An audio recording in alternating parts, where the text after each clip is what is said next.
Good morning. এখন বাজে 9:15 মতো।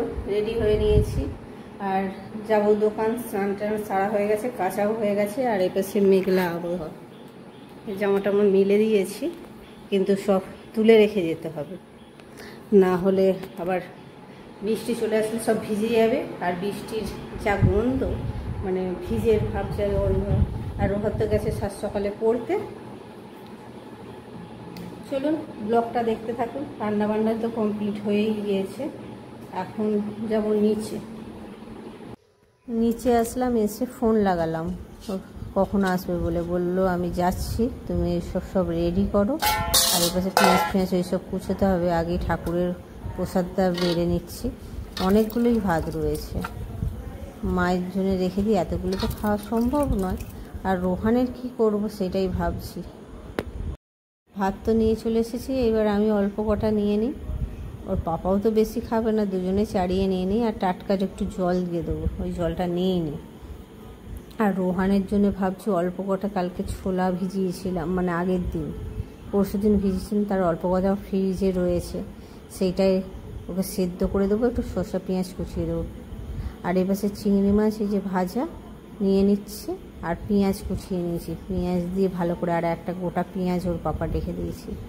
আর পেটিটাও একটু, নালে চাকাটা, দুটোর মধ্যে দেখি ওর পাপা আসুক কোনটা বলে সেইটা মুলবো। আর চিংড়ি মাছটা তার আগে মুলে নিই। মাছ মূলা দিয়ে জল্লা ভাত খেতে যা ভালো লাগে। এই শরীরের খারাপ করবে বলে এই ভয়ে ভয়ে তো খাওয়া হয় না। আজকে তো খেয়ে নিই, কী হবে জানি না। ওর পাপা এখনও আসেনি, ভাবলাম চাকাটাও মুলে নিই। একবার ভাবছি চাকাটা মুলবো। এই যে মাছগুলো মাখানো হয়ে গিয়েছে। কেটে বাসন টাসন ধুয়ে টুয়ে রোহানের ছোলা সিদ্ধ আর পেঁয়াজ শসা কুচিয়ে দিলাম। এখন বেরোচ্ছি দোকানের জন্য।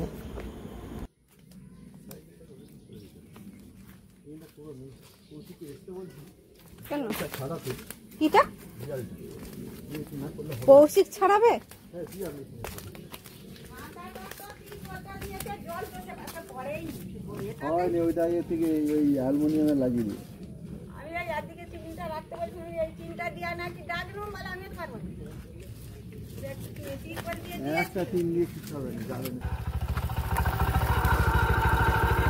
ওই খাতগুলো কাটতে পারবে?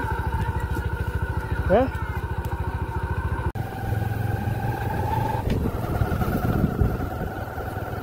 আবহাওয়াটা তো একদম মেঘলা, এই যেমন মানে পুরো আকাশ মেঘ করে রয়েছে, এক্ষুনি যেন বৃষ্টি নামবে।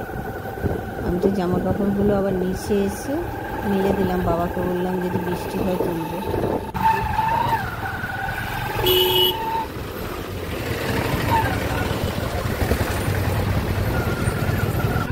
আমরাও পৌঁছালাম, আর রোহনও টোটোয় করে এসেছি।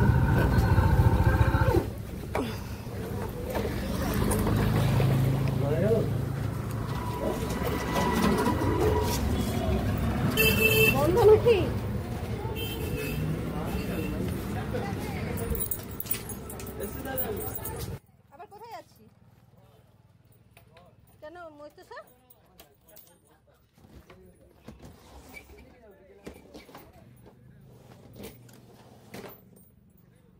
তাহলে এখানে নামলি কেন? বলছি এখানে নামলি কেন? সে তো চেম্বারে নামতে পারবি না। তুই তো আমাকে বললি কিছু আনতে হবে। 2 টাকা রোজ সব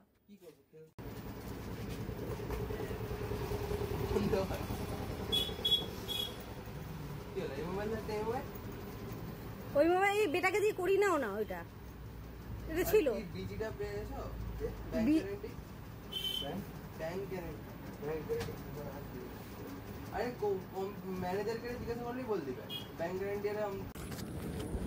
এখন বাজে 1:30টার মতো। এই যে চললাম দুজনে বাড়ি। একটু ওই চেম্বারে রয়েছে গাড়ি।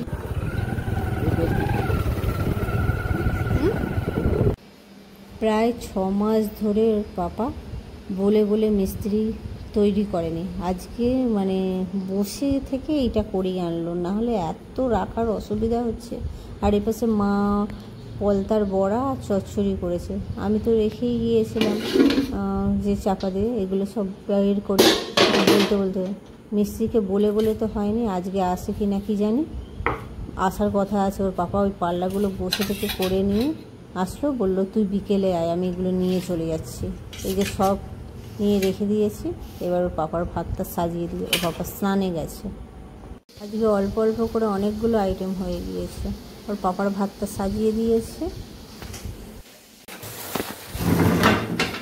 এটা কতদিনের পুরনো জানি না, আমার বিয়ের আগে থেকে মা রাখেন, তাহলে কত দিনের হয়ে গিয়েছে।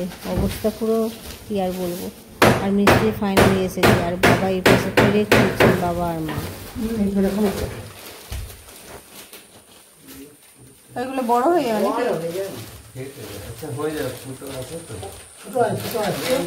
ছোটও আছে। দেখে মেরে দেবো না।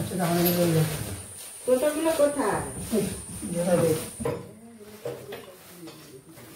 তার খুঁজে পাওয়া যায়নি, এর মধ্যে তো তার। কালকে এটা নয়,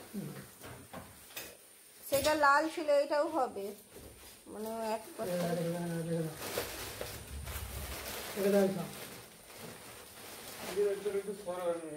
বাবা সরে যান।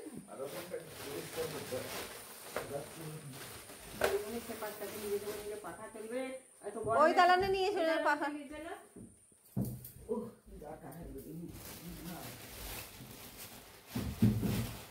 মিস্ত্রির জন্য কফি বসালাম। এই যে মিস্ত্রির জন্য একটু কড়া করে বানাবো, এর জন্য মানে আর একটু কফি নিয়ে গুলে দিয়েছি। আজকে কেন ফেনা হলো না জানি না, মোটামুটি যা হয়েছে ফেনাতে হয়ে যাবে। আর এই পাশে আমার জন্য অল্প করে নিয়েছি, যেখানে একটু বেশি হলে খাবো, তারপর ভাবলাম একটু নিয়েই নিই। সেই জন্য আমি রোহানের যে কফি মাগ তাতে নিয়ে নিই, অনেকটাই হয়ে গিয়ে। ছোটো প্লেটটায় প্রথমে কফির কাপটা বসালাম, দিয়ে আর বিস্কুট দেওয়া যাচ্ছে না, সেই জন্য ভাবলাম এই বড় প্লেটটাই দিয়ে দিই, কফির কাপটাতে বসানো যাবে। চলুন এখন দিয়ে আসি কফিটা। এটা দিয়ে এসে মিট কেসটা যেখানে ছিল সেখানটা পরিষ্কার করতে হবে।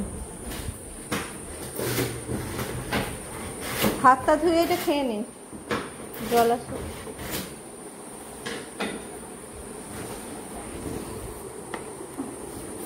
এই যে জল,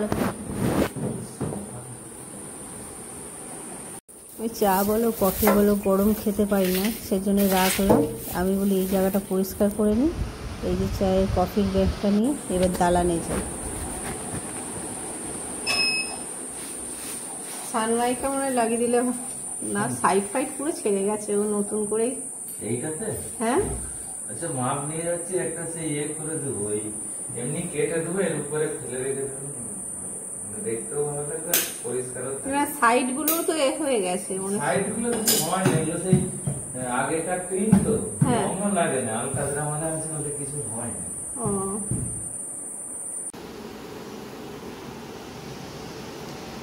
দালানের অবস্থা দেখুন। এখন এসব সব ঝাড় দিই, আজকে যা হোক তাড়াতাড়ি রুটিটা করতে হবে না, রোহান তো করতে গিয়েছে।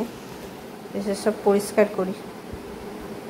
এখন বাজে 7টার মতো, সেজন্য ফ্রিজে আটা মাখানোই ছিল, সেজন্য রুটিটা করে নিলাম। রোহন আসার টাইম হয়ে গেছে, ফটাফট করে নিই, এসেই বলবে খেতে দাও।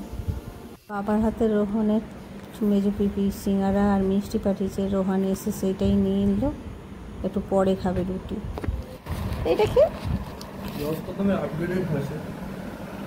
রস কদমের বাইরের আউটার লেয়ারটা সন্দেশের মতো, ভেতরটা একটু সাদা। আগে সিঙ্গারাটা খেয়ে নিই, তারপরে এটা খাবো। তো এখন বাজে সন্ধ্যে 7:30 মতো। তো এখানে আমি নিয়ে নিয়েছি রুটি, এটা হচ্ছে ঝিঙের তরকারি, আর এপাশে মা দিয়ে নিয়েছে ভাত, চিংড়ি মাছ, ঝিঙের তরকারি। এটা দিয়ে আজকে রাতে ডিনারটা সেরে নেবো।